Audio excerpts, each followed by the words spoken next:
모든 사역자들이 다 그렇겠지만 저는 사역을 하면서 스스로 보람을 느낄 때가 참 많습니다. 그 중에 하나를 말씀드리자면 우리의 아이들이 설교를 잘 듣거나 하나님의 말씀을 열심히 암송할 때입니다. 이렇게 말씀 사역을 하면서 제가 아이들에게 주는 아주 특별한 선물이 있습니다. 그것이 바로 이 작은 하나의 초콜릿입니다.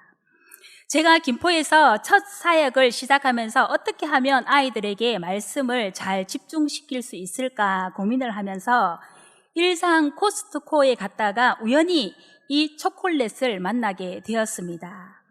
그때부터 이 초콜릿은 성경과 함께 저의 설교 동반자가 되었습니다. 신기하게도 사역을 하면서 지금까지 이 선물을 싫어하는 아이들은 아직 한 번도 본 적이 없습니다.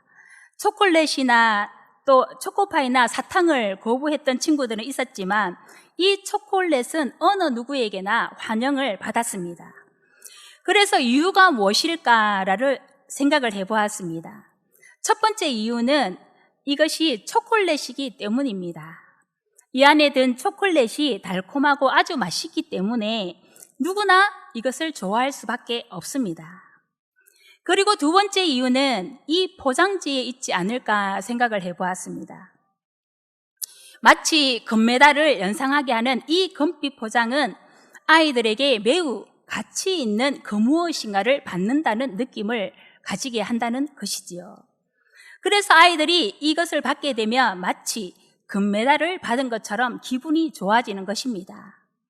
그리고 또 다른 이유는 말씀을 잘 듣거나 말씀을 암송했을 때 상으로만 받을 수 있다는 데 있습니다. 상을 받으면 누구나 다 기분이 좋아지는 것이겠지요. 그리고 제가 생각한 마지막 이유는 바로 목사님이 주는 선물이기 때문입니다. 목사님이 주시는 것이니까 더 의미가 있는 것이겠지요. 이 초콜릿은 코스트코에 가면 누구나 쉽게 살 수 있는 것입니다. 그러나 한 통에 가득 든 초콜릿보다 목사님께로부터 받는 이 하나의 초콜릿이 아이들에게 더 큰 의미가 있다는 것이지요. 그러면 목사는 왜 이 초콜릿으로 아이들을 유인하는 것일까요? 그것은 몇 가지로 요약해 볼 수가 있습니다. 첫 번째 이유는 효율성 때문입니다. 적은 돈으로 최대의 효과를 누릴 수 있기 때문이지요. 또 다른 이유는 말씀을 잘 듣고 말씀을 잘 암송하는 것은 금메달 이상의 가치가 있다는 것을 깨닫게 하기 위함입니다. 마지막으로 이것을 선택하는 가장 중요한 이유는 하나님의 말씀을 듣고 하나님의 말씀을 암송하는 것이 유대인들의 교육처럼 입속에서 달달하게 느껴지는 것이라는 것을 말해주기 위함입니다. 말씀을 기분 좋게 접한 아이들은 하나님의 말씀이 어렵거나 딱딱하거나 지루한 것이 아니라 매우 귀하고 가치 있는 것임을 알고 잘할 수 있기 때문입니다. 그런데 놀랍게도 제가 이 초콜릿을 산 적이 없습니다. 몇 통이 되는 초콜릿을 하나님께서 희한하게 때가 되면 어떤 선생님을 통해서 공급해 주시는 것입니다. 지난주에도 몇 개 남지 않은 초콜릿을 보면서 어떻게 하지 고민을 했었습니다. 그런데 신기하게도 어제 어떤 선생님께서 이것을 한 통이나 아침에 저에게 선물로 주셨습니다. 그래서 아이들에게 또 부담 없이 초콜릿을 나눠줄 수 있게 된 것이죠. 목사가 이렇게 말씀과 함께 아이들에게 줄 선물을 준비하는 것처럼 하나님께서는 우리 모두들에게 최고의 값진 선물을 준비해 주셨습니다. 하나님께서 주신 선물은 초콜릿처럼 일시적인 것이나 사라져버리는 것이 아닙니다. 이 선물은 우리가 세상에서 받고 싶어하는 그 어떤 값진 선물과도 비교할 수 없는 것입니다. 그것은 잠시 받는 선물이 아니라 영원한 선물이며 잠시 느끼고 마는 행복이 아니라 영원한 행복입니다. 그것은 바로 예수 그리스도를 통하여서 모든 인류에게 주시는 구원이라는 선물입니다. 이 구원의 은혜는 우리가 무엇을 잘해서 받는 상과 같은 것이 아니라 하나님으로부터 일방적으로 주어지는 은혜이며 믿음으로 우리에게 주어지는 것입니다. 오늘 우리가 함께 읽은 본문에서 사도 바울은 그것을 우리에게 말씀하고 있습니다. 바울이 로마 감옥에서 쓴 이 에베소서는 빌립보스, 골로새서, 빌레몬서와 함께 옥중 서신이라고 불려지고 있습니다.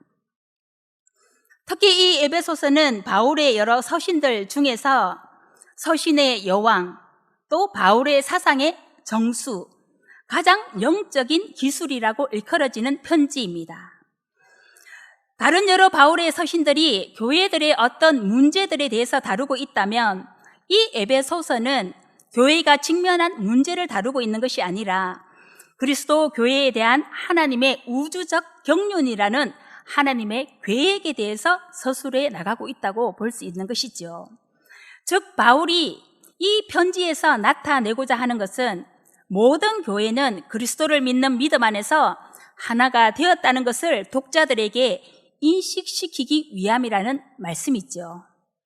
본서의 배경이 되는 에베소 지역은 고대 그리스 문명의 중심지인 이오니아 항구 도시이며 오늘 특히 터키의 이즈미르 지방의 셀축입니다. 이 에베소 지역은 동부로 향하는 주요 육로와 서부로 향하는 해상로가 만나는 천혜의 항구 도시였습니다. 그렇기 때문에 상업이 매우 발달했던 도시였다고 볼 수가 있는 것이죠.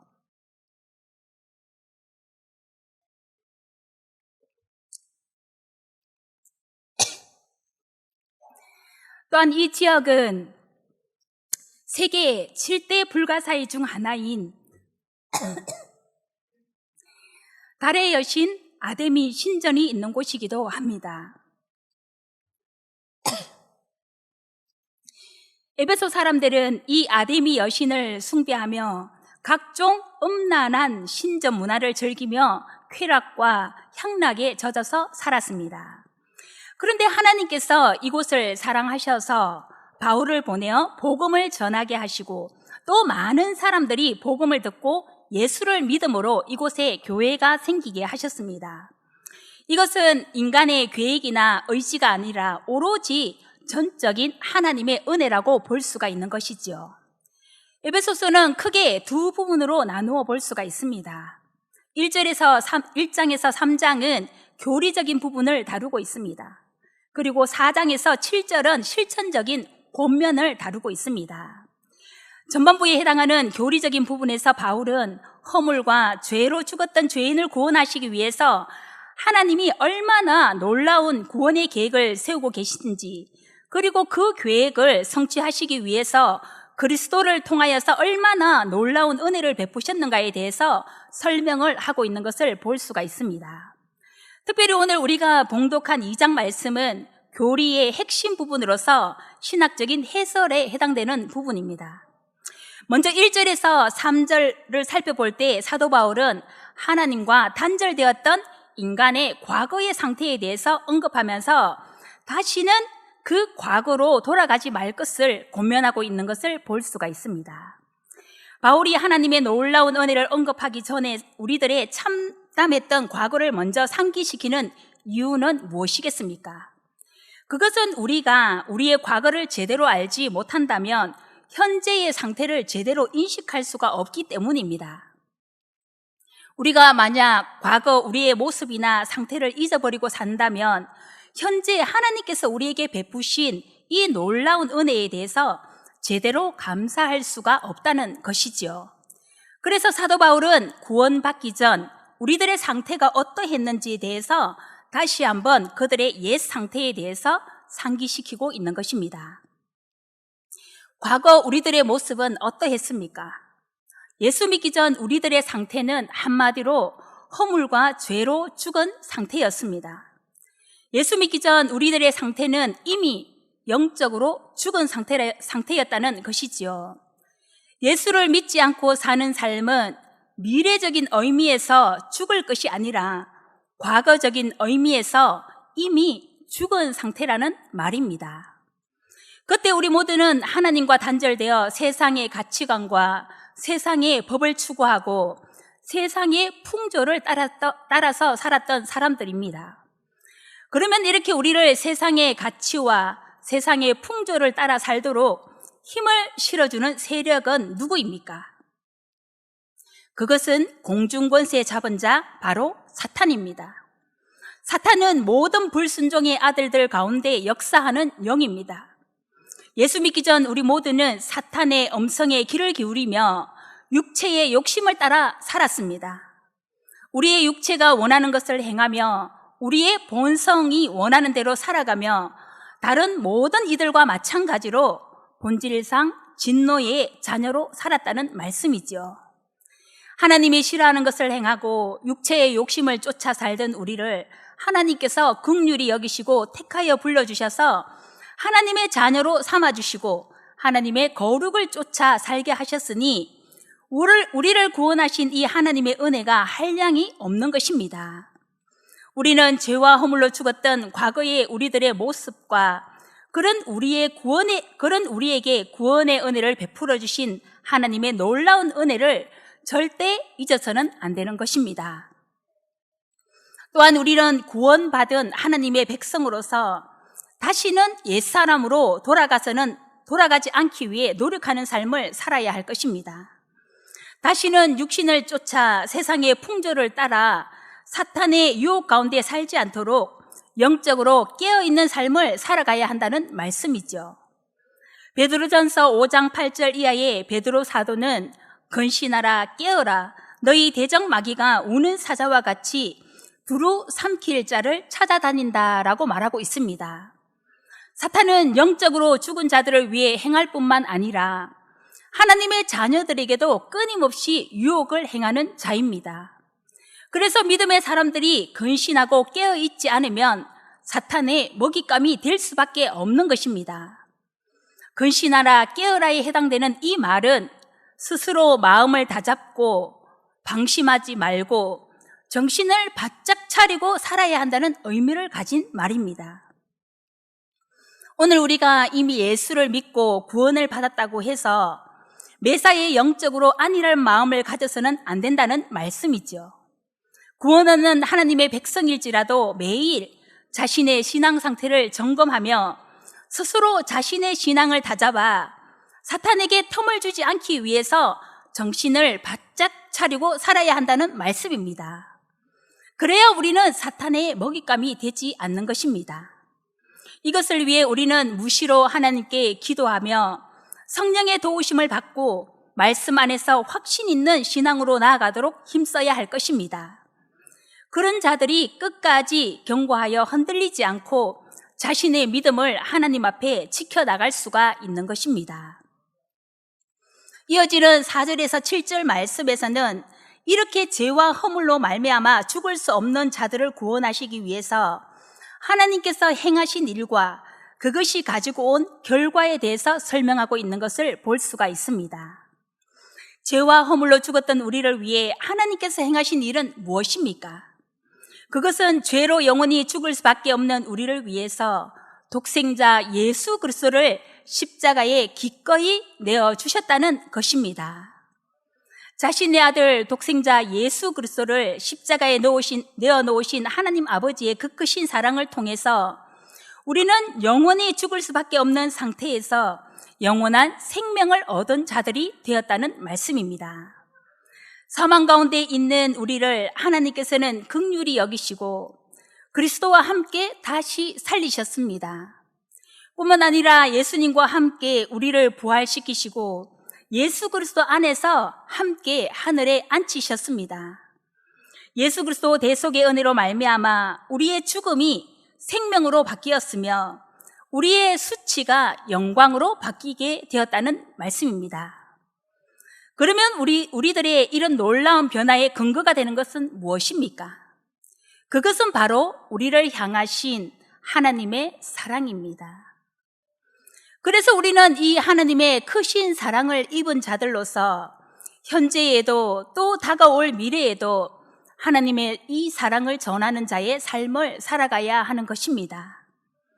우리가 경험한 하나님의 사랑은 우리 세대에 부지런히 전해야 할 뿐만 아니라 이 하나님의 사랑이 우리 자녀들에게도 흘러가야 하며 또 다음 세대를 통하여도 그 다음 세대를 통하여서도 끊임없이 흘러가야 하는 것입니다. 이것이 바로 하나님의 놀라운 사랑을 입은 자들의 사명인 것입니다. 이런 일들을 위해서 오늘날 교회가 있고 또 교육부라는 부서가 있으며 각 부서에 교사들이 있는 것입니다. 교회 안에는 하나님의 사랑을 경험한 이런 복음의 일꾼들이 많이 필요합니다. 각 교육부서에서 내년에 복음사에게 함께할 일꾼들을 필요로 하고 있습니다. 하나님의 사랑을 입은 자라면 그 사랑에 합한 삶을 살아가야 하지 않겠습니까? 하나님께서 마음에 감동을 주시는 분들은 그 감동을 소멸시키지 말고 이 귀한 사역에 함께 헌신할 수 있는 좋은 기회가 될 수 있기를 축복합니다. 그런 의미에서 오늘 함께 말씀을 대하는 모든 성도님들은 다음 세대를 세우는 일에 함께 협력하고 기도하며 관심을 가지고 동력할 수 있기를 바랍니다. 하나님의 사랑을 전하고 다음 세대를 교육하는 일은 교육자들과 교사들만의 일이 아니요 온 교회가 함께 협력하고 힘써야 할 하나님의 사역인 것입니다. 지금까지도 교회가 이런 일들에 열심으로 동력해 주셨지만 앞으로도 더 많은 관심과 사랑을 가지고 협력할 수 있는 여러분들이 다 될 수 있기를 바랍니다. 이 복음의 소식을 다음 세대에 전하고 복음으로 다음 세대를 살리는 것은 우리의 책임이요 의무이며 가장 큰 권리라는 것을 절대 잊어버리지 않는 성도님들이 다 될 수 있기를 바랍니다. 마지막 8절에서 10절 말씀에서 바울은 우리가 얻은 이 구원이 우리의 행위로 난 것이 아니라 하나님의 선물이라는 것을 강조하고 있습니다. 사도 바울은 허물과 죄로 영원히 죽을 수밖에 없는 자들이 하나님의 은혜로 영생이라는 놀라운 선물을 하나님께 받았으니 남은 삶을 자신을 드러내는 삶이 아니라 겸손히 행하며 감사와 선행을 통하여서 하나님의 이름을 온전히 드러내는 삶을 살아가라고 오늘 본문을 통해서 우리들에게 당부하고 있습니다. 이 구원이 우리의 행위나 의로 얻은 것이 아니기에 결코 어느 누구도 자신을 자랑하거나 자신을 드러낼 수가 없는 것입니다. 우리는 오직 은혜에 합당한 삶을 살아가며 하나님께만 온전히 영광을 올려드리는 삶을 살아가야 할 것입니다. 교회 안에는 언제나 다양한 부류의 사람들이 있습니다. 그런데 어떤 이들은 예수를 믿어서 세월이 가면 갈수록 하나님의 사랑을 입고 신앙과 생활이 날마다 더 아름다워져 가는 사람들이 있는가 하면 또 어떤 이들은 신앙의 연수가 더할수록 구원하신 하나님의 사랑을 잊어버리고 자신의 의나 자신의 잘남을 드러내고자 노력하는 사람들이 어느 교회나 있는 것을 보게 됩니다. 교회 안에서 자신의 지식, 자신의 경험, 사회적인 위치를 내세우며 다른 이들 위에 군림하려고 하는 사람들이 바로 그런 부류의 사람들입니다. 이런 사람들은 하나님 앞에서 이것이 자신을 속이는 행위라는 것을 기억할 수 있어야 할 것입니다. 이런 사람들은 자신이 과거에 죄와 허물로 죽었던 사람이며 그런 나를 하나님께서 사랑하시고 불쌍히 여기셔서 구원하여 주셨다는 것을 다시 기억할 필요가 있다는 것입니다. 이런 사람들은 십자가 대속의 사랑으로 죄와 허물로 죽었던 나를 구원하신 하나님의 은혜를 다시 기억하며 겸손히 주님 앞에 서게 될 때 주님의 긍휼하심의 은혜를 다시 입을 수가 있습니다. 우리가 구원 얻은 하나님의 백성이 되고 주님의 일을 할 수 있다는 것, 그것 자체가 우리에게 얼마나 큰 복인지를 우리는 절대 잊어서는 안 될 것입니다. 이 감사를 잊고 자신을 드러내려고 하다 보면 교회에 덕을 끼치기는커녕 성도들에게 악한 영향력을 끼치게 되고 결국 성도들을 시험에 들게 할 뿐만 아니라 자신도 시험에 드는 결과를 가져오고야 마는 것입니다. 우리는 이제 더 이상 자신을 드러내고 자신을 자랑하는 사람이 아니라 내 안에 계신 예수 그리스도를 드러내고 예수 그리스도를 자랑하는 사람이 되어야 할 것입니다. 구원받은 하나님의 백성들이 마땅히 행해야 할 것은 자신의 잘남을 드러내는 것이 아니라 우리에게 구원을 베풀어 주신 하나님께 감사와 찬양으로 영광을 올려드리는 삶을 살아가야 한다는 것이죠. 나의 의는 없고 오직 하나님의 사랑과 긍휼의 은혜가 나를 살게 하셨다는 이 자기 정체성을 가진 사람은 어떠한 상황에서도 또 어떤 일을 만나도 하나님께 감사하는 삶을 살아갈 수가 있는 것입니다.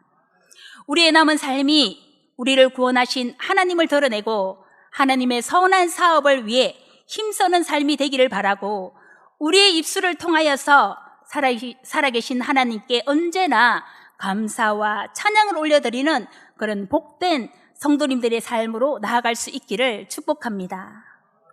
찬양의 가사처럼 날 구원하신 주 감사, 지난 추억 감사.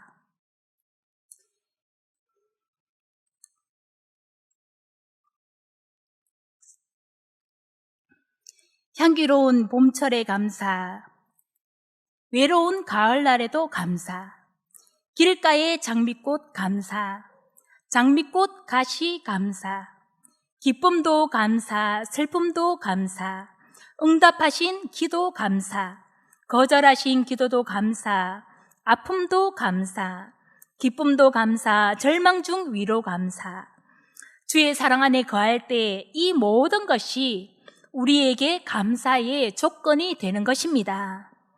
찬양의 가사처럼 우리가 어떤 환경에 처하든 감사할 수 있고 또 어떤 일을 만나도 하나님께 찬양으로 영광 올려드릴 수 있는 것은 하나님께서 우리를 위해 가장 귀한 선물 예수 그리스도를 우리에게 믿음으로 주셨기 때문입니다.